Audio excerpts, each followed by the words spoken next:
अच्छा आचार्य जी, जहाँ तक आपने योगी आदित्यनाथ की बात की, तो लोग कहते हैं कि आप फ्यूचर की तैयारी कर रहे हैं। प्रधानमंत्री जी के साथ आपके अच्छे रिश्ते हैं। आज नहीं कल आप भारतीय जनता पार्टी में शामिल हो जाएँगे और आप फ्यूचर में इन्वेस्ट कर रहे हैं योगी जी की तारीफ़ करके। आप क्या चाहते हैं कि मैं गले में पत्थर बांध के समंदर में कूद जाऊं? आप क्या चाहते हैं? मैं भगवान जहां अवतार लेगा, उनके अवतार से पहले श्री कल की धाम बनाने में अपना पूरा समय दे रहा हूं। और मेरे इस संकल्प को शक्ति प्रदान करी भारत के यशस्वी प्रधानमंत्री ने वहां आकर के उसका शिलान्यास किया। और एक बात और बताऊं, भारत के यशस्वी प्रधानमंत्री आदरणीय नरेंद्र मोदी जी ने 2 ही मंदिरों का, जहां तक मैं समझता हूं, शिलान्यास किया है। एक राम मंदिर का, एक कल की धाम का। और कल की धाम एक ऐसा धाम है जहां भगवान के होने वाले अवतार से पहले ही उनका धाम स्थापित हुआ है। तो मेरा ध्यान फिलहाल उस पर है। हाँ, जब राष्ट्र से जुड़ी कोई बात आती है तो मैं अपनी राय जरूर प्रकट कर देता हूं। ये मेरा अधिकार है, ये मेरा फंडामेंटल राइट है। और मैं साफ तौर से कहना चाहता हूं, गलतफहमी में कोई ना रहे, कि मैं सब कुछ सहन कर सकता हूं, लेकिन अगर कोई राष्ट्र के खिलाफ बोलेगा, देश के खिलाफ बोलेगा, तो मैं उसका विरोध जरूर करूंगा। मैं नरेंद्र मोदी जी का समर्थन इसलिए करता हूं और करता रहूंगा क्योंकि नरेंद्र मोदी देश के साथ है, नरेंद्र मोदी राष्ट्र के साथ है।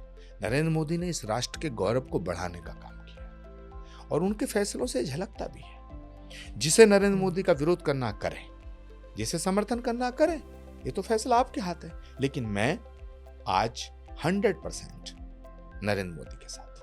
अच्छा आचार्य जी, आपने कहा कि एनकाउंटर और बुलडोजर का एक्शन ये सही नहीं है, मतलब ये समस्या का परमानेंट हल नहीं है। तो क्या उत्तर प्रदेश में जो अपराधी निर्दोषों का खून बहा रहे हैं या पुलिस पर गोली चलाते हैं, या जो अपराधी अपनी गुंडागर्दी के बल पर अकूत संपत्ति कमा रहे हैं, उनके घरों को ना तो तोड़े बुलडोजर?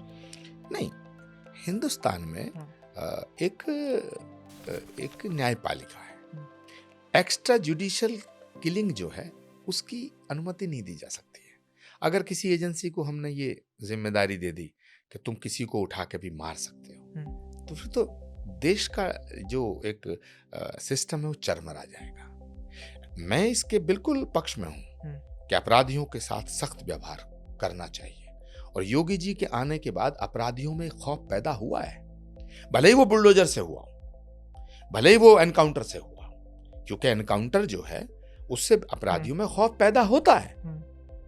बुलडोजर से अपराधियों में खौफ पैदा हुआ है और अपराधियों में खौफ पैदा होना चाहिए। मगर मैं अपनी राय जाहिर कर रहा हूं कि मुझे ऐसा लगता है कि बुलडोजर किसी समस्या का समाधान नहीं है। अंततोगत्ता तो हम न्यायपालिका के फैसले का ही इंतजार करेंगे और उसी पर अमल करेंगे। और मुझे लगता है कि उत्तर प्रदेश में जो हालात 2017 से पहले थे, तो उनको देखते हुए कुछ फैसले, जो सख्त फैसले योगी जी ने लिए हैं, ये लेने चाहिए थे।